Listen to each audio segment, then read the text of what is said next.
아들이 말합니다. 아버지, 저는 아버지의 미래를 향해서 이런저런 계획을 가지고 있습니다. 엄마가 들어보니 참 좋고 아들이 자랑스럽고 사랑스럽기까지 합니다. 그런데 그 계획을 들은 아버지가 말합니다. 내 계획은 너의 계획과는 다르다. 그러니 그만둬. 둘의 대화를 듣고 있던 어머니가 사색이 되었습니다. 내 계획은 이렇습니다. 아들이 말하자 내 계획은 이렇다라고 아버지가 말한 것입니다. 상반된 의견이니까 필수적으로 따라오는 것은 서로 둘 중에 하나가 포기하지 않으면 충돌하는 것 아니겠습니까? 충돌을 피하는 방법은 둘 중에 하나가 포기하는 겁니다. 그런데 아버지는 포기할 마음이 1도 없으니 아들이 포기하지 않으면 충돌을 피할 수가 없습니다. 둘의 충돌을 피하기 위해서는 아들의 포기밖에 없습니다. 본문의 상황이 그렇습니다. 상황과 연계해서 조금 당혹스러운 것은 아버지를 위하는 마음, 아버지를 위하고자 하는 아들의 마음이 어떤 노림수가 전혀 하나도 없는 순수한 마음이었다는 점에서 당혹스러움을 금할 길이 없습니다. 아버지는 아들이 하려고 하는 대로 가만히 있기만 하면 높임을 받을 것입니다. 그런데 그 아버지가 높이려고 하는 아들의 마음, 그 마음을 이런지하에 꺾어버렸습니다. 그것도 두 사이가 평소에 좋지 않았다면 모르겠는데 평소에 아들이라면 금지오벽, 눈에 넣어도 아프지 않다고 그렇게 사랑하시던 아버지가 아들의 그 좋은 바람을 이런지하에 거절하셨으니 이것이야말로 당혹 그 자체인 거죠. 자, 그 아버지가 하나님이시라면 우리가 알고 있는 하나님은 허투루 말씀하시거나 허투루 행동하시는 것이 없으니 이분에게는 분명히 뜻이 있을 것인데 그 뜻이 무엇인지 알아봐야 이 당혹스러운 문제를 해결할 수 있지 않겠습니까? 자, 하나님께 허락하신 이유를 찬찬히 한번 살펴보겠습니다. 다윗에게는 좋은 아이디어, 굿 아이디어가 있었습니다. 다윗의 일생은 하나님 중심의 삶이었습니다. 평생 하나님 앞에 신실했습니다. 삶이 기도였고 삶이 예배였던 사람입니다. 공적인 예배에서는 정말 전심을 다했던 예배자입니다. 어떻게 하면 하나님을 좀 더 기쁘시게 할까? 어떻게 하면 조금 더 아름답고 조금 더 지난번보다 더 나은 예배를 드릴까? More and more. 조금 더 어떻게 하면 조금 더 좋은 하나님께 예배를 드릴 수 있을까를 고민했던 예배자였습니다. 그래서 찬양대를 조직하고 찬양대의 곡을 써내려서 찬양하게 했던 참으로 은혜를 사모했던 예배자였습니다. 시문학에도 능해서 성경에 나와 있는 많은 시편들을 다윗이 써서 올려 하나님께 예배드렸습니다. 전리품 중에서 정말 많은 것들을 하나님께 올려드리는 물질에 있어서도 헌신자였습니다. 다윗의 평생은 하나님 바라기였기 때문에 하나님을 향해서 품은 다윗의 좋은 생각은 끝이 없었습니다. 어느 날은 성막에 안치되었던 법궤를 자기의 성으로 옮겨와서 안치하려고 하는 좋은 생각을 품었습니다. 그 일을 결행하고 수레에 법궤를 싣고 오는데 소가 날뛰는 바람에 그 법궤가 흔들리자 그것을 웃사가 붙잡았다가 죽임을 당하는 슬픈 이벤트가 발생하기는 했지만 그러나 우여곡절을 뒤려하고 다윗성에 그 법궤를 안치했습니다. 법궤가 다윗성으로 들어올 그때 다윗이 얼마나 기뻤던지 정말 행복해서 그가 자신이 왕이라는 사실도 잊어버리고 하나님 앞에서 어린아이가 되어서 춤을 추는데 바짓가랭이가 들썩 치마로 된 통으로 된 옷이 들썩거리면서 하체가 드러나는 줄도 모르고 하나님 앞에 춤을 추었습니다. 역대상 15장 29절을 볼까요? 여호와의 언약궤가 다윗성으로 들어올 때 사울의 딸 미갈이 창으로 내려보다가 다윗 왕이 춤추며 뛰노는 것을 보고 그 마음에 업신여겼더라. 사람은 업신여겼을지 몰라도 다윗에게 오직 집중된 것은 하나님이었으니 하나님 앞에 덩실덩실 춤을 추는데 하나님이 너무 좋아서 어린아이가 되어서 춤을 추었습니다. 여러분 인생에서 이런 예배자를 본 적이 있습니까? 여러분의 일생 속에서 이런 예배를 한번 드려본 적이 있으십니까? 일국의 왕이나 대통령이 자신이 믿는 신을 위해서 바지가 내려가는 줄도 모르고 춤을 추면서 찬양하는 것을 보신 적이 있으십니까? 다윗은 하나님 앞에서 어린아이와 같이 전심을 다해서 예배하는 예배자였습니다. 사랑하는 성도들이여, 이런 예배자 꿈꾸시기 바랍니다. 그리고 드리시기 바랍니다. 하나님께 전심이었던 다윗에게 섬광처럼 스쳐가는 생각이 있었습니다. 오늘날 보니 나는 이토록 넓고 화려한 궁궐에서 살아가는데 내가 너무나 사랑하는 아버지는 저 성막에서 예배를 받으시는구나. 그래서는 안 되지. 자신의 궁보다 더 대단하고 웅장한 성전을 지어드리기로 결심하고 그 결심을 자신의 평생에 지난 벗이자 영적인 조력자인 나단에게 말했습니다. 1절입니다. 다윗이 그의 궁전에 거주할 때에 다윗이 선지자 나단에게 이르되 나는 백향목궁에 거주하거늘 여호와의 언약궤는 휘장 아래 있도다. 성전을 지어드리기로 결심했다고 나단에게 말을 하는 순간 나단이 듣자 박수를 쳤습니다. 임금이여, 정말 좋으신 생각입니다.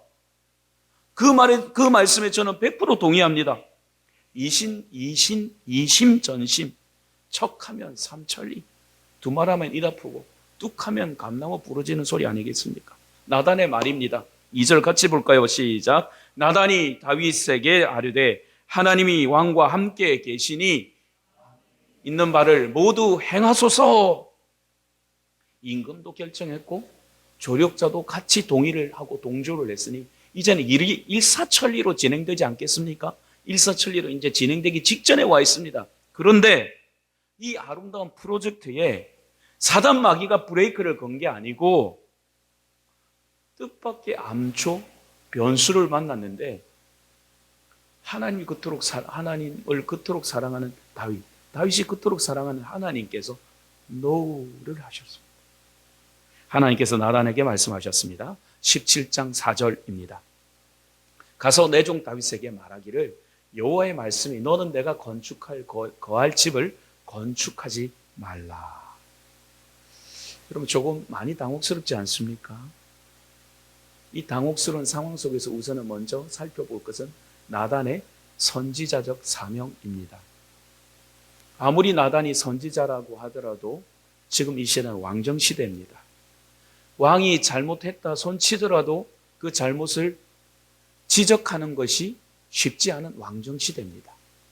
그런데 자기도 좋다고 동의했던 어제의 말을 오늘은 하지 말라고 말해야 되는 그 선지자 말이 쉽겠습니까? 그리고 다윗이 듣기에 따라서 기분 나빠서 나단에게 어떤 위해를 가한다 하더라도 전혀 문제없는 정말 위험한 말이거든요. 이 말은 쉽지 않습니다. 다윗 왕이 이 의사를 밝히면 선한 마음이 다칠 수도 있습니다. 그럼에도 나단이 전했다는 것은 그 말씀이 하나님의 말씀이라는 사실이 너무나 명확했기 때문이 아니겠습니까? 참 선지자와 거짓 선지자가 구별되는 시점입니다.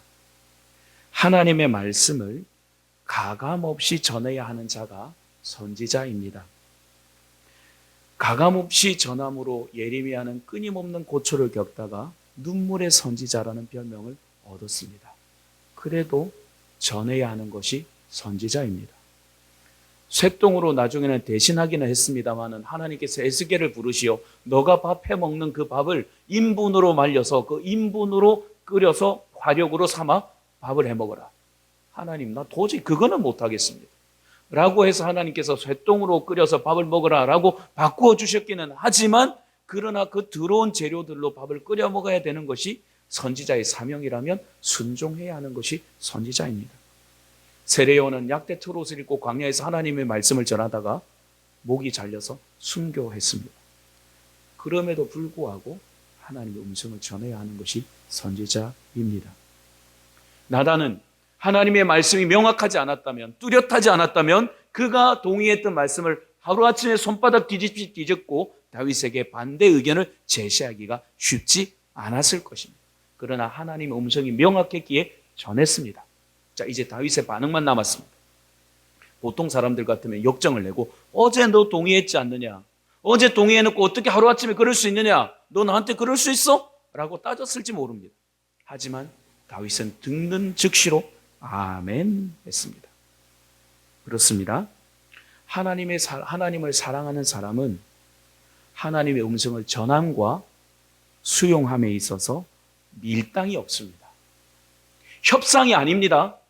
하나님께서 우리에게 주시는 하나님의 음성이 명확하고 전하라고 하면 하나님 나 못해요, 저 할 수 없어요 라고 선지자가 밀당하는 게 아니라 하나님 알겠습니다, 전하겠습니다, 저게 사명이니까요. 그 말씀을 들은 사람들은 하나님 수용할까요 말까요 자기가 결정하는 게 아니라 하나님 말씀하셨으면 아멘 하고 받아들이는 겁니다. 하나님을 사랑하는 사람은 전하는 사람이나 받아들이는 사람에게는 밀당이 없습니다. 하나님 말씀이 명확하면 신분고와 그런 거 없습니다. 왕이라 할지라도 밑바닥에 있는 어린아이라 할지라도 하나님의 음성이 명확하면 아멘 하는 겁니다. 하나님 사랑하는 사람은 하나님의 말씀을 전할 때 왜곡이 없습니다. 자기의 감정이나 자기가 전하고 싶은 말을 그 속에 담지 않습니다. 듣는 사람도 자기의 감정이나 기준에 따라서 그 말을 오해하지 않습니다. 그냥 아멘 합니다. 다윗은 하나님의 말씀이 명확하다면 아멘하고 그냥 그 말씀을 따라 직진하는 사람입니다. 아멘했던 다윗의 길이 바로 우리의 길이어야 합니다.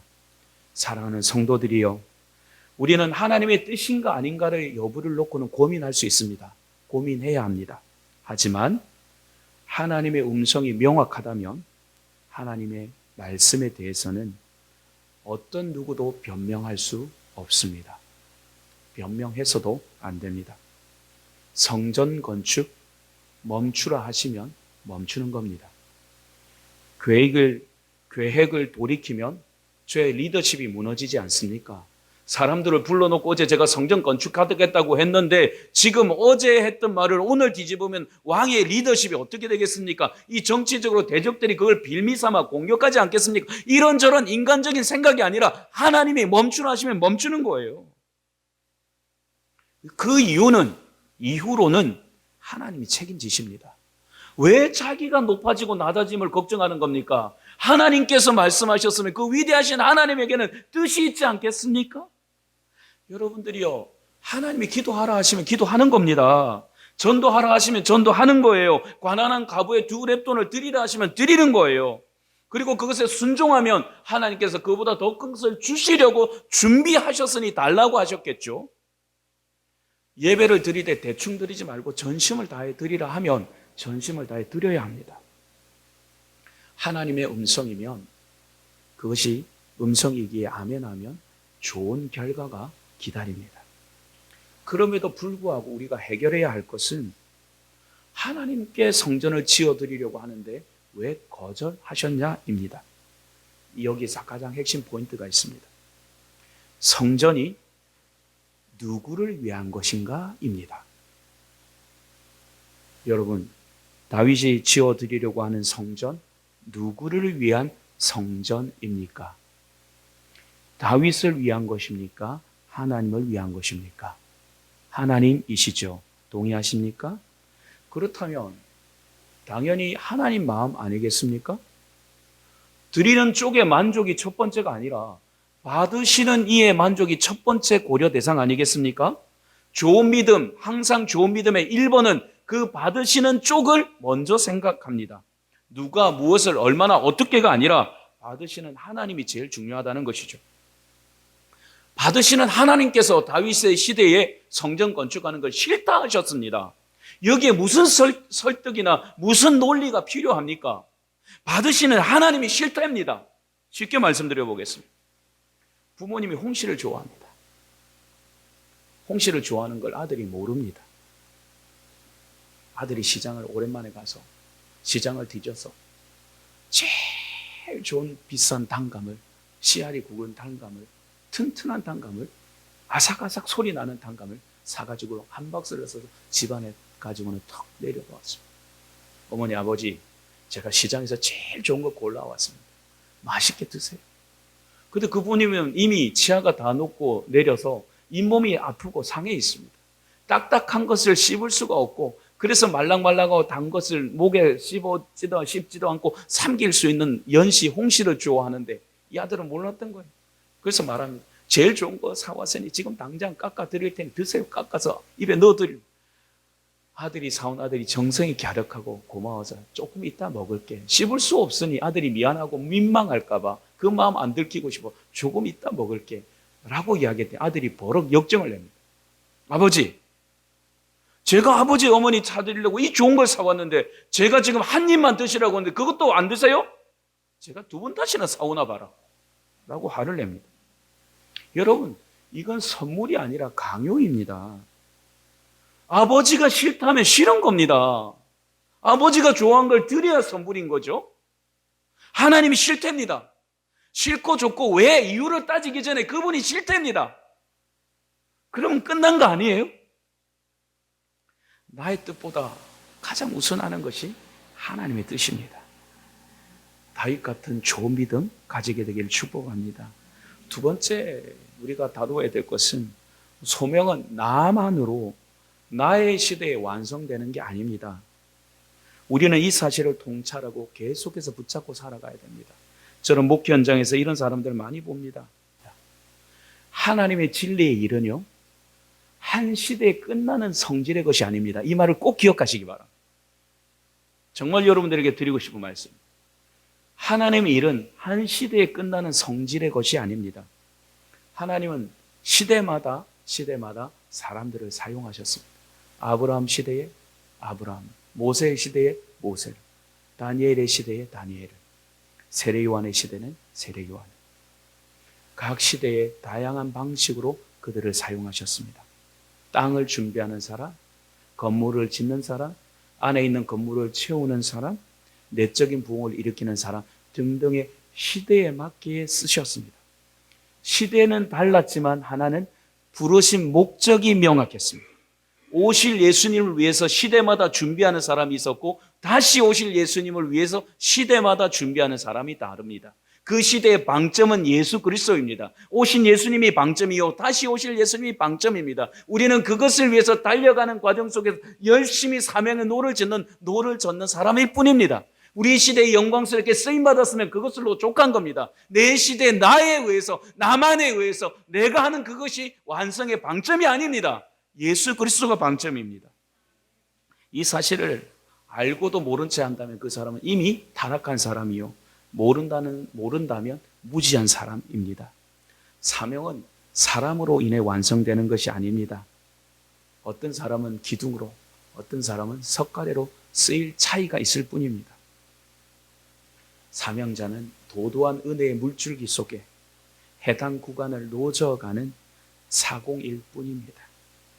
구원 역사에 쓰임받은 것이 자랑이면 자랑일 뿐이지 그 완성은 예수 그리스도입니다. 다시 오실 예수 그리스도에 의해서 완성될 사명입니다. 다윗은 전쟁했습니다. 전쟁해야 하기에 전쟁했습니다. 얼핏 본문을 잘못 이해하면 다윗이 정말 전쟁했기 때문에 문제가 있는 것처럼 보이지만 그게 아닙니다. 다윗은 전쟁해야 되는 시대에 전쟁했을 뿐입니다. 그 시대에 그것으로 쓰임받았습니다. 물질을 준비했습니다. 그것으로 쓰임받았습니다. 다만 성전을 지어서 받으시는 하나님께서 전쟁의 시대가 아닌 평화의 시대에 성전을 지었으면 좋겠다라고 하나님이 뜻하셨을 뿐입니다. 다윗은 다윗대로 쓰임받고 솔로몬은 솔로몬대로 쓰임받는 거예요. 여기에 동의하고 아멘하면 하등의 문제가 없습니다. 그리고 더 나아가 그렇지 않아도 이스라엘에서 위상이 높았던 다윗 아니겠습니까? 이스라엘 제국을 거대한 제국으로 만들었고 외적의 침입으로도 안전하게 지켰으며 수많은 제국을 거느리게 된 이스라엘 영웅 아니겠습니까? 외적인 영웅이 정치적인 영웅이 영적인 영웅까지 된다면 그 나라에서 하나님이 필요하겠습니까? 다윗이 자이든 타위든 하나님의 자리에 올라가 있지 않겠습니까? 여러분, 왜 하나님께서 모세의 무덤을 없게 하셨는지 우리는 이해해야 합니다. 칼빈이 영적으로 깨달아서 나의 무덤을 쓰지 말라고 했던 이유를 우리는 명확하게 알아야 합니다. 느보산에서 하나님께서 말씀하셨습니다. 신명기 32장 52절. 내가 이스라엘 자손 내게 주는 땅을 맞은편에서 바라보기는 하려니와 그리로 들이가지는 못하리라 하시니라. 여러분, 우리가 살고 있는 이 시대에 교회 개척, 부흥, 가치 있고 정말 귀하고 그런 역할에 쓰임받은 목회자들 존중받아야 합니다. 그런 일에 쓰임받은 장로님들 존중받아야 합니다. 칭찬과 존경도 받아야 하지요. 하지만 그리스도보다 그 교회에서 그가 개척했기 때문에, 부흥시켰기 때문에 영웅으로 취급받고 있다면 그 성전에서 왕은 그리스도가 아니라 그 사람인 것입니다. 그러면 그 성전은 성전이 아니라 사람이 영광받는 사람의 건물일 뿐입니다. 하나님은 다윗을 통해서 구원 역사를 이루어 가시지만 다윗에게 얽매이는 분이 아닙니다. 우리를 사용하시지만 우리에 의해 얽매이는 분도 아닙니다. 여러분, 다윗의 탁월함을 보십시오. 건축 완성을 원했지만 여기까지다 하니까 멈추었습니다. 그러자 그는 지금 이후로 그것으로 멈춘 것으로 실망하는 것이 아니라 이제 내가 할 수 있는 게 뭔가를 생각하며 성전 건축을 백향목부터 못에 이르기까지 철저히 준비했습니다. 멋지지 않습니까? 어차피 하나님을 위해서 일어섰는데, 하나님을 위해서 일하기로 작정했는데 어떤 자리에 있고 어떻게 하느냐가 문제가 아니라 나는 내 시대의 하나님을 사랑하기에 그분께 내가 모든 것을 올려드린다. 그러니까 하등의 문제가 되지 않는 거예요. 시험거리가 왜 시험입니까? 내가 주인이니까. 내가 영광받지 못하니까. 나는 대장하고 싶은데 대장이 안 되니까 시험 드는 거 아니겠습니까? 우리의 대장은 예수 그리스도밖에 없음을 기억하시기 바랍니다. 여러분, 이것은 왕이었지만 세례 요한의 길을 걸었던 멋진 왕의 모습 아니겠습니까? 왕으로 살아가면서 그는 말합니다. 내 성전 문지기 살아도 좋아. 성전 앞에서 마당 쓸어도 좋아. 왕이 되려는 수단 방법 왕이 되려고 수단 방법 가리지 않는 우리의 모습과 견주어 초라한 우리 아닙니까? 만약에 이 모습과 견주어 여러분들께서 초라함을 느낄 수 있다면 여러분들은 적어도 살아있는 분들입니다. 위대한 하나님의 소명에 쓰임받을 수 있는 사람들입니다. 잠언은 19장 21절은 말합니다. 사람의 마음에 많은 계획이 있어도 오직 여호와의 뜻만이 완전히 서리라. 이걸 아는 사람은 동의할 수밖에 없습니다. 따를 수밖에 없습니다. 그리고 더 나아가 사람들은 자꾸 껍데기를 가지고 하나님을 그 속에 집어넣으려고 합니다. 참 어리석어요. 그 일에 동조하는 사람도 어리석어요. 하나님은 우리가 건물 안에 우격다짐으로 집어넣으려고 해서 들어가시는 분이 아니에요. 하나님은 자체로 영광스러운 분이에요. 우리 건물 때문에 그분의 영광이 더 높이 들어가고 초라한 건물 때문에 영광이 낮아지는 분이 아니에요.